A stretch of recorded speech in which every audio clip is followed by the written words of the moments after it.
انسانوں کی رہائش کے قابل بنا دیا۔ وہ دونوں دوبارہ لاؤنج میں آ کر خاموشی سے بیٹھ گئے۔ یہ رات کا تیسرا پہر جا رہا تھا۔ چائے کی طلب پھر جاگی تو شایان چائے کے 2 مگ تیار کر کے ہال میں لایا اور ایک کپ حریم کی طرف بڑھا دیا۔ چائے کی چسکیوں کے بیچ دونوں خاموش بیٹھے رہے۔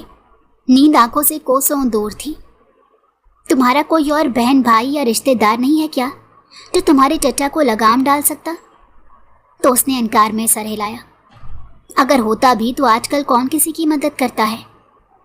وہ جیسے خواب میں بول رہی تھی۔ میں اپنے والدین کی اکلوتی بیٹی ہوں۔ ابا اماں کے مرنے کے بعد چچا اپنی فیملی کے ساتھ ہمارے گھر ہی آ گئے۔ نہ صرف گھر پر بلکہ تمام زمینوں پر بھی انہوں نے قبضہ کر لیا۔ شایان خاموشی سے سننے لگا۔ ویسے بھی وہ اس کے بارے میں مکمل جانکاری چاہتا تھا۔ میرے والد نے اپنی زندگی میں ہی وصیت لکھ دی تھی کہ ان کے بعد تمام جائیداد میرے نام ہوگی، کیونکہ وہ جانتے تھے کہ اپنے بھائی پر بھروسہ کرنا نقصان دہ ہوگا۔ حریم کی آواز ٹوٹنے لگی، آنکھوں میں نمی جھلکنے لگی۔ شایان آہستہ سے بولا، تمہارے والد کو اس کا اندازہ کیسے ہوا؟ کیونکہ میرے چچا نے کئی بار ابا کی زندگی میں ہی کوشش کی تھی کہ میرے والد کچھ زمینیں ان کے نام کر دیں۔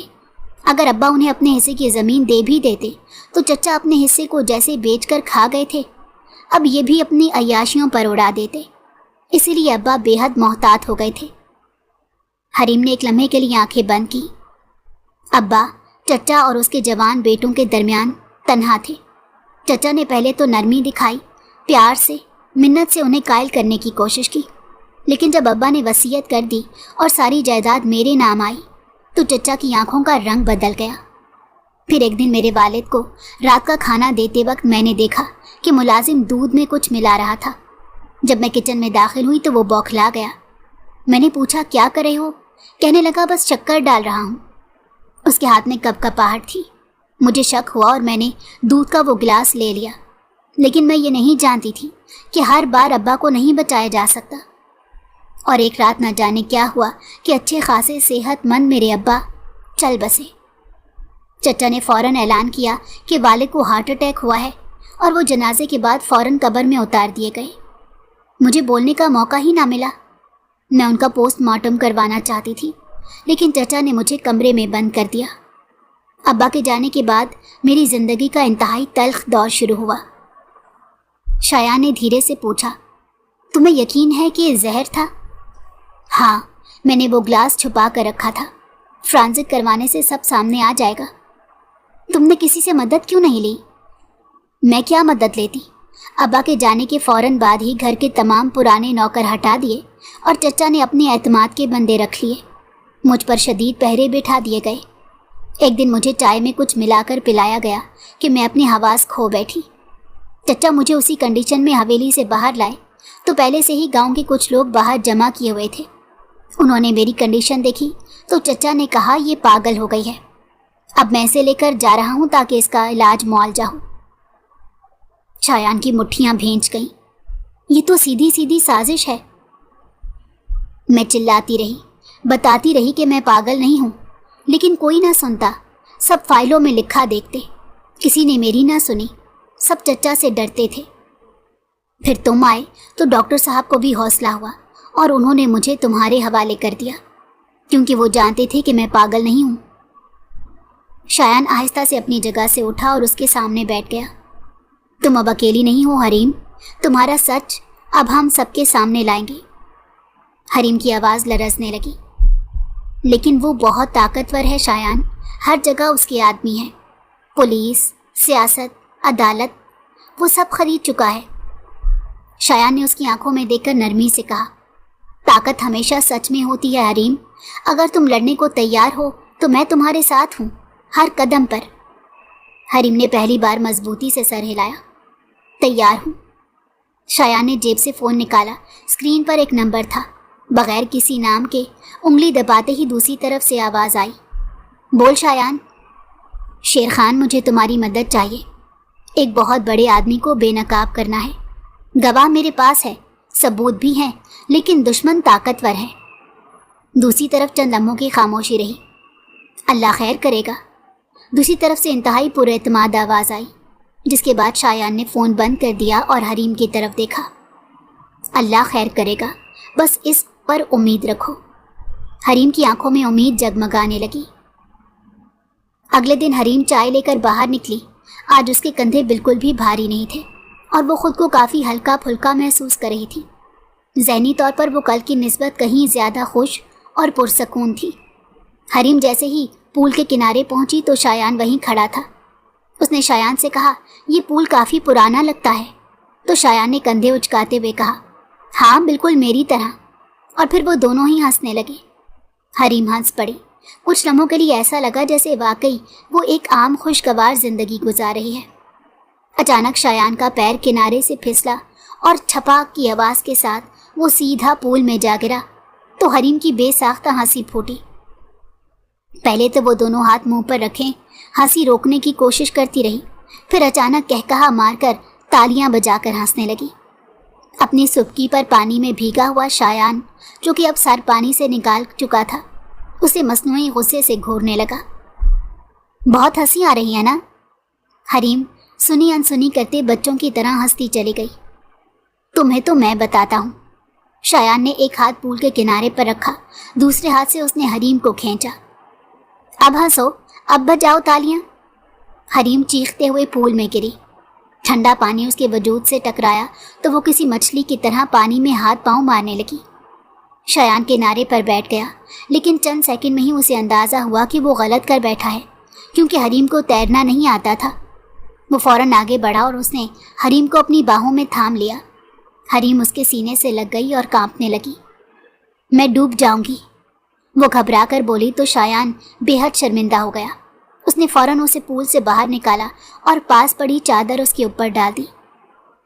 حریم مجھے معاف کر دو، میں نہیں جانتا تھا کہ تمہیں تیرنا نہیں آتا۔ وہ اس کے سامنے ہاتھ جوڑ کر کھڑا تھا کہ حریم نے فوراً اس کے ہاتھوں پر اپنے ہاتھ رکھے۔ کوئی بات نہیں، میں بھی ضرورت سے زیادہ ہر بات سے ڈر جاتی ہوں۔ اس کی بات پر شایان نے چونک کر اسے دیکھا۔ حریم کا اعتماد بحال ہو رہا تھا اور یہ بہت بڑی خوشی کی بات تھی۔ چلو تم اندر جا کر کپڑے بدل لو۔ اس نے حریم کا ہاتھ تھاما تو وہ خاموشی سے اندر چلی آئی۔ وہ ایک نوجوان مرد تھا، جذبات سے بھرپور۔ حریم کی خوبصورتی اور کشش اسے اپنی طرف کھینچنے لگی، اور وہ یہ نہیں چاہتا تھا کہ وہ کوئی ایسی حرکت کر ڈالے جس کے بعد اسے شدید پچھتانا پڑے۔ لہٰذا اس نے بہت سوچ کر فیصلہ کیا اور حریم سے کہا، کیا تم کسی کو پسند کرتی ہو؟ تو حریم نے سوالیہ نظروں سے اس کی طرف دیکھا تو اس نے اپنا سوال پھر دہرایا اور کہا، اگر تم کسی کو پسند کرتی ہو تو مجھے بتاؤ، میں تمہیں وہاں لے جاتا ہوں، کیونکہ تمہارا اب نکاح ہونا بہت ضروری ہے۔ نکاح کے بغیر عورت کی کوئی زندگی نہیں ہوتی۔ لیکن تم یہ سب کیوں پوچھ رہے ہو؟ مجھے اس کا مقصد سمجھ نہیں آیا۔ تو وہ بولا، دیکھو حریم، میں سیدھی بات کرنے کا عادی ہوں، ایک جوان مرد ہوں اور اپنے ساتھ تمہیں اس طرح سے بغیر نکاح کے نہیں رکھ سکتا۔ تو حریم کی نگاہ جھک گئی۔ مجھے کسی ویلفیئر سینٹر میں چھوڑاؤ یا کسی ہاسٹل میں، دونوں ہی جگہ تمہارے لیے مناسب نہیں ہے حریم۔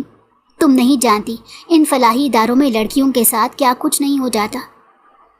تو پھر مجھ سے نکاح کر لو، اگر ممکن ہے تو، وہ آہستہ سے بولی۔ شایان نے اس کی طرف غور سے دیکھا اور آہستہ سے کہا، اگر تمہیں میں اس قابل لگتا ہوں تو مجھے کوئی اعتراض نہیں۔ سچ تو یہ ہے کہ میں پہلی نظر میں ہی تم پر دل ہار گیا تھا۔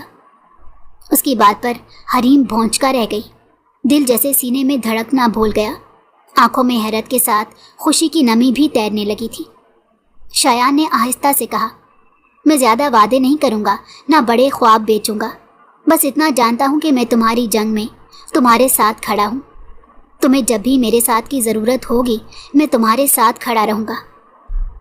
پھر وہ آہستہ سے اٹھا اور اپنے کمرے کی الماری سے ایک مخملی ڈبہ نکالا اور اسے کھول کر حریم کی طرف بڑھایا۔ یہ میری اماں کی آخری نشانی ہے، انہوں نے میری دلہن کے لیے سنبھال کر رکھی تھی۔ یہ کہہ کر اس نے انگوٹھی حریم کی انگلی میں پہنا دی۔ حریم نے دھیرے سے انگوٹھی کی طرف دیکھا، لبوں پر ایک ہلکی سی شرمیلی مسکراہٹ ابھری، پھر جیسے سب کچھ بدل گیا۔ بے حد سادگی سے اسی شام دونوں نے نکاح کر لیا اور زندگی جیسے پہلے سے بھی زیادہ حسین ہو گئی۔ کچھ دن گزرے تو حریم نے ایک شام شایان سے کہا، شایان، ہم کب تک چھپ کر جئیں گے؟ آج ہم دو ہیں،